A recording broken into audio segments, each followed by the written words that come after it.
Good day mga kabonsai army. Andito na naman po tayo. Salute.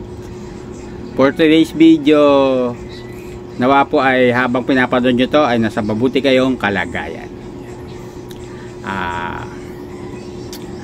Ang ating iwa-workshop ko po ngayon ay yung aking pinalaki po doon na isa sa exposed roots na Hibiscus Taiwan. Yan po, hindi ko na po na-i-video yung pagkuha ko doon kasi napakadaming lamok. Ayan, nakalimutan kong pindutin ang video. Kaya nahukay ko na siya bago ko napansin kasi minadali ko. Yan. So, workshop ko po siya, ipapasok ko na, ilalagay ko na po siya sa isang training pot. Yan. Pisahan na po natin. Ayan po, ito po na siya. Yan.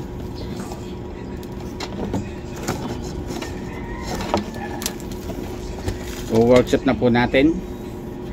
Una, lilinisin ko muna yung pinagkatan ng ugat. Yan, sabog-sabog kasi yung ugat natin.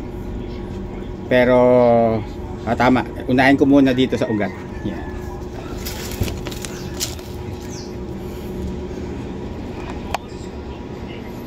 Yan.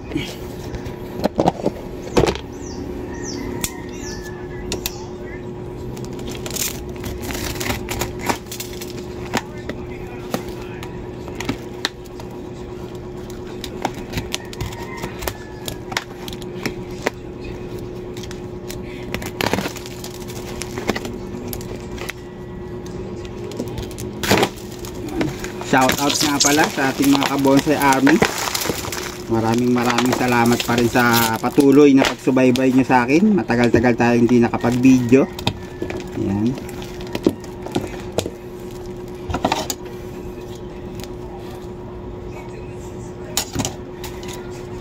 Ayan. Maraming salamat pa rin sa patuloy nyong panonood.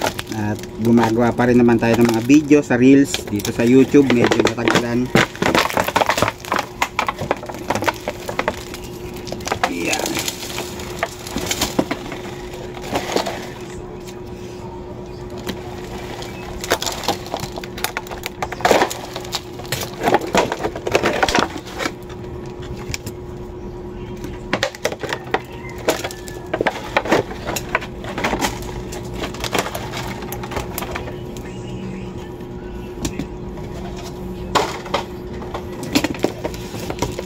Siya.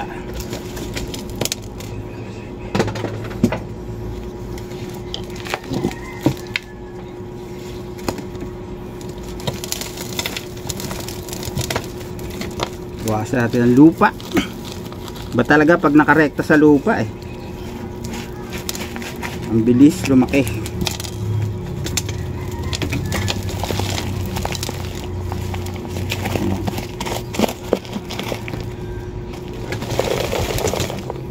Yan, may bote sa loob, plastic bottle. Yan, para yung ugat nakabukang ganon, hindi nakaganon. Yan, nakaganon siya. May space sa gitna. Yan, o.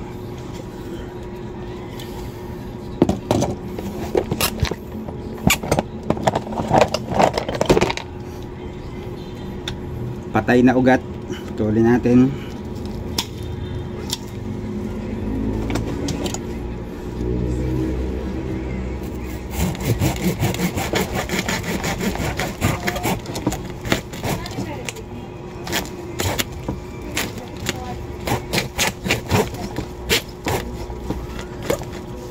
Mapurol na.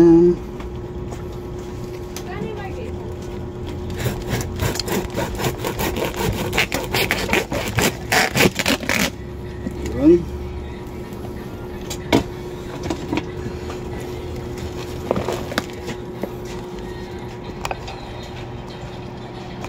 Yeah.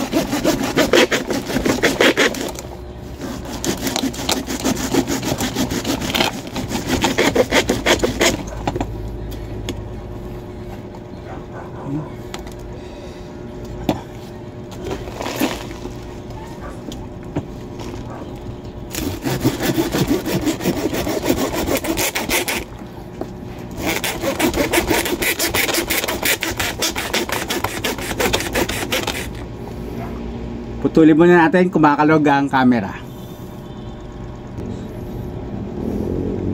Yan.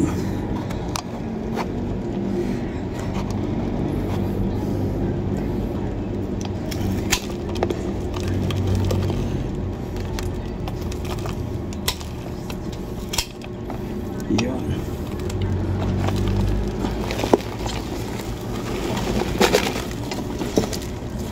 Naipit na.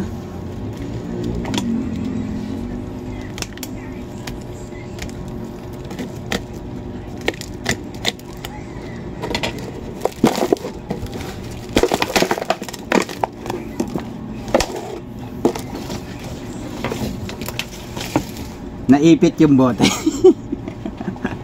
Naipit. Tagalin ko muna.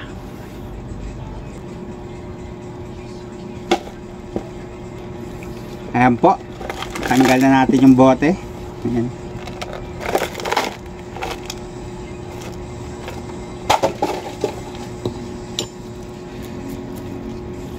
Ayan.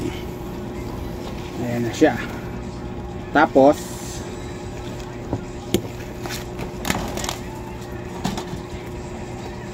pulin po natin yan dito.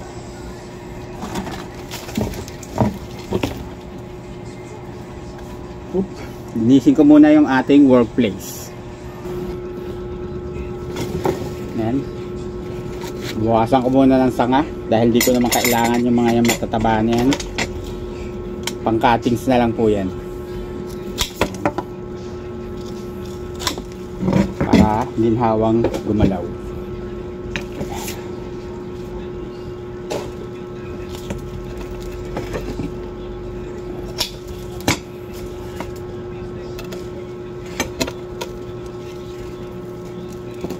Yan.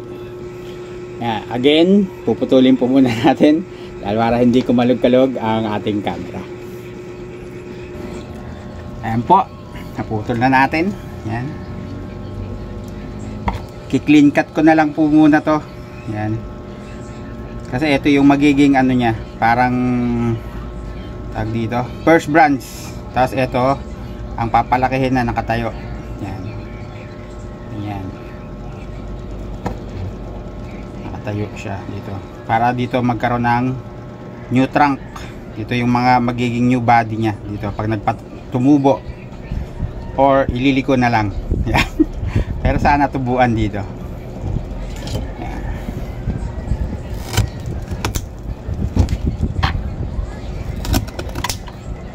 Kakatulong yung mataba natin dyan sa gawak. Gagawin po natin yung slanted konti.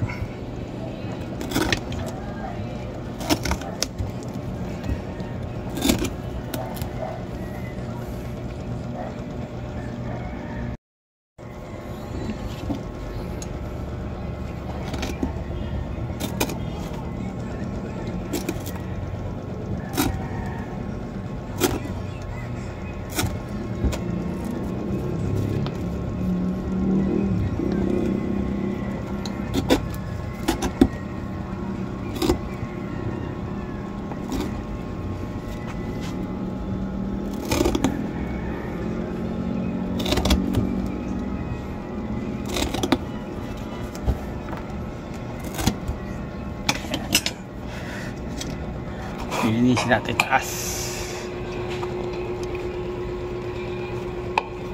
Yan.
butas.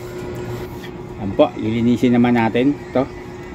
Tanggalin natin mga maliliit na ugat.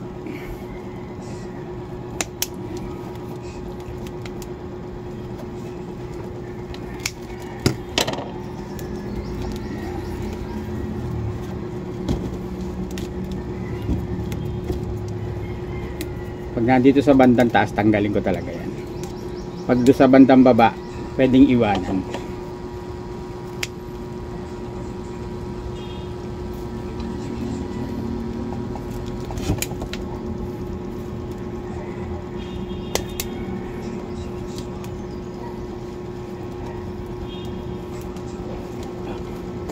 Karoon ng sugat dito. Tanggalin ko na to. Tanggalin ko na din.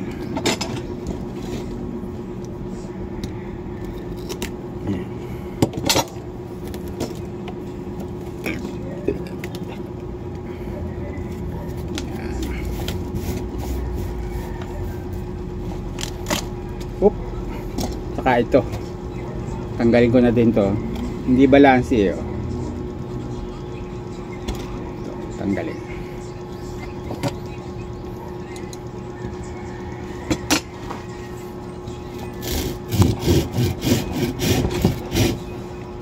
Purol na yung ating lagari, wala nang daan, may ipit na sa sariwa. Kailangan ng ipahasa.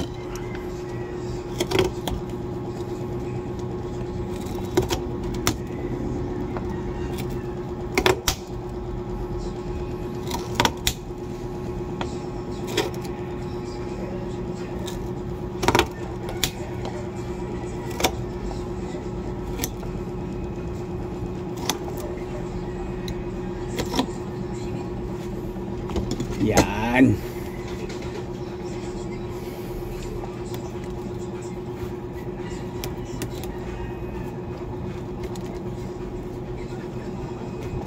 Okay. Hindi ko na siya huhugasan kasi wala man nakakapit na putik. Para yung good nutrients na nandito nakakabit dyan, hindi maalis. Maano lang naman kailangan talaga hugasan pag yung maputik, medyo may lupa-lupa na nakakapit, baka syempre bagong materials ikabulok niya. Yan. Kaya ito hindi na natin hugasan kasi ano, parang napagpag eh. Yan yung kagandahan ng ano eh, nung river sand. Yan. Kasi nung nag-collapse yung river sand, dami lamok, ay hindi bugbog yung ating materials. Ayan po, ipapaso na natin. Ayan. Paso pa. Planggana pala, planggana. Ayan. Yeah. Yeah. Yung mga butas, lagyan muna natin ng ano. Ang gamit po natin ay pure river sand. Ayan.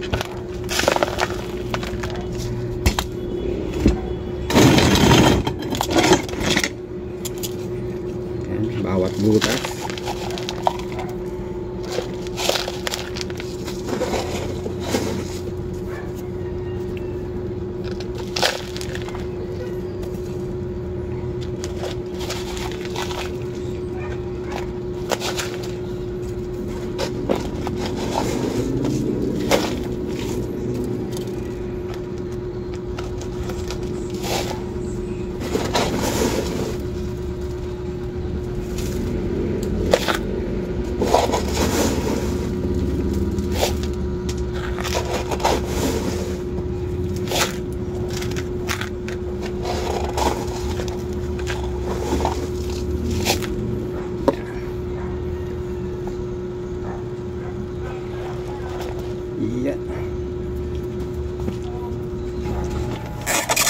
O, nalagay na natin sa langgana. Ayan. Tapos lalagyan natin ng tornilyo para stable siya, para hindi mabuwal.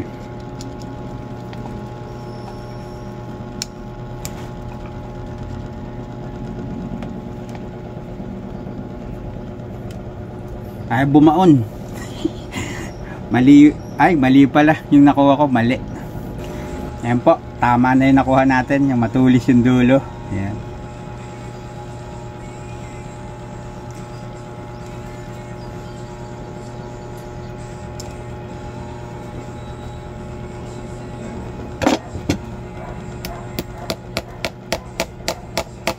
Pok-pok na lang.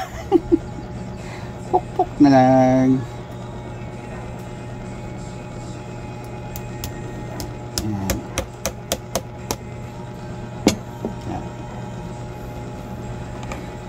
Ayan. Para kapitan.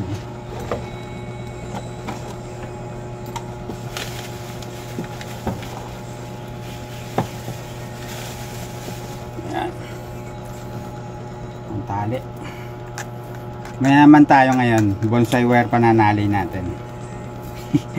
Bagong dating yung ating 1 kilo na 1.5.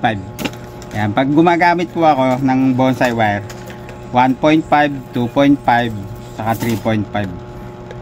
Ayan.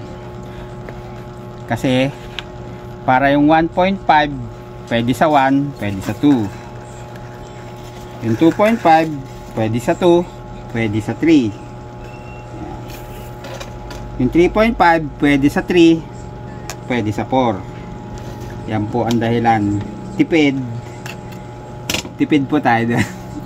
Yan, yun yung mga payo lang din yan ng ating mga kabonsai, mga nauna po sa atin.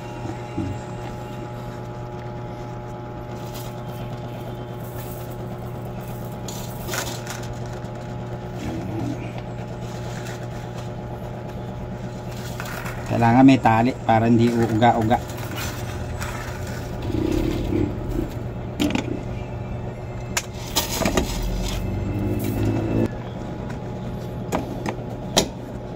Ulit. Yan. Yan. Pwede na.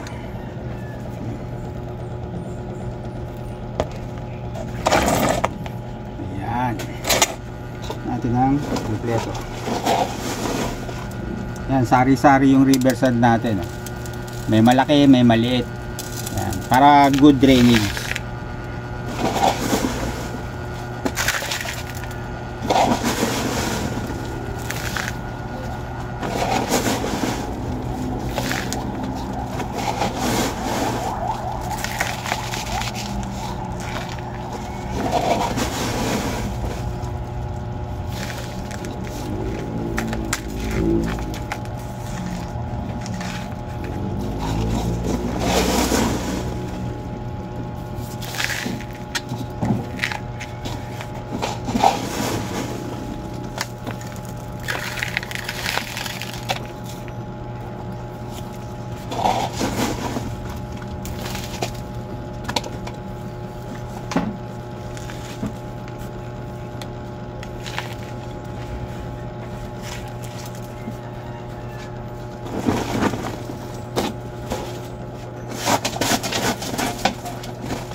Yan. Lagyan na natin ng lupa. Yan. Tapos ilililim po natin yan. Yan. Tapos lalagyan na natin ng stick well.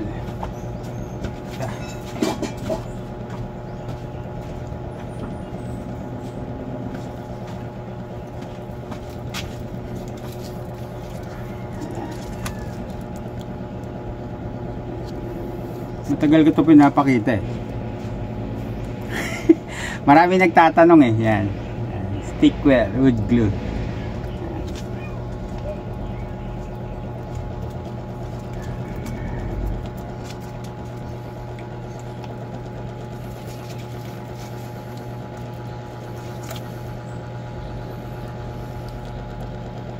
Yan.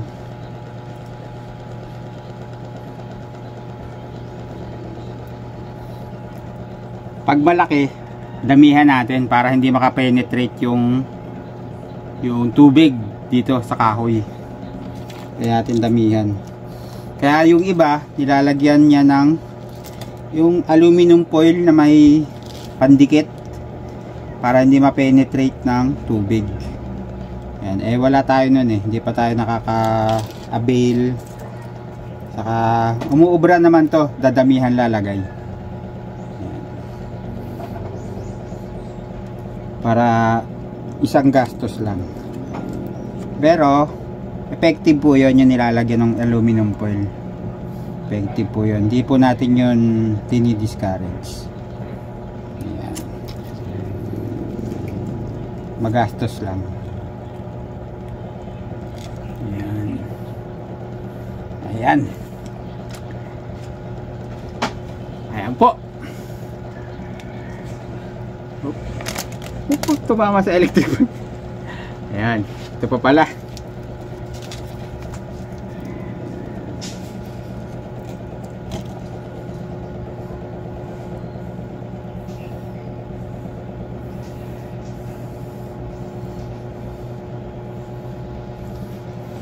Ayan.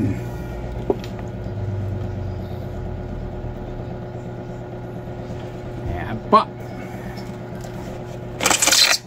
Ito po ano, may, kung di ako nagkakamali, may mga video na tayo na YouTube na nauna na ipakita ko po ito. Ayan. Iba po ito dun sa isa, yung naka cascade ang bala ko. Yun, magkasabayan po sila halos nun nito. Ayan, magkasabayan. Pero hindi, ito madalang siyang makuhaan ng video. Ayan. Ayan, lumaki siya ng ganyan. Kulang pa sa lupa. Ayan. Hanggang dito na lamang po yung ating, yan, tapos na po yan. Bali may dahon siya. Yan. Tatanggalin ko po yan, kakalbuhin. Pero yung usbong hindi pa puputulin para po ito ay tumaba. Ayan. Kung mapapansin nyo po yung pagkaka-bend patagilid tapos pataas kasi mas mabilis yung tataba na. Ayan. Yan po yung purpose. Ayan. Yung usbong ay hindi puputulin. Ayan po. Sana po parang update na din po yan. Yan. Sa ating mga ginagawa. Yan. Okay. May mental block po tayo. Yan. Hingal. Kaya po matagal tayo hindi nakapag-video eh. Medyo nagkasakit din tayo. Yan. Tapos yung maingay. Yan. Kasi nakakapag ano na po tayo ngayon. Yan. Nakaka-recover na ulit. Yan. Kaya hanggang dito na lamang po yung ating video. Stay safe po sa ating lahat. At late man din, Happy New Year. Yan. Spread love, stop hate. Yan. Kasi yung love kaya niyang patayin lahat. Kaya ng love na patayin ng anger, hate, inggit, at marami pang iba. Yan. Pag may pagmamahal tayo sa puso natin, mauunawaan natin bakit sila ganon.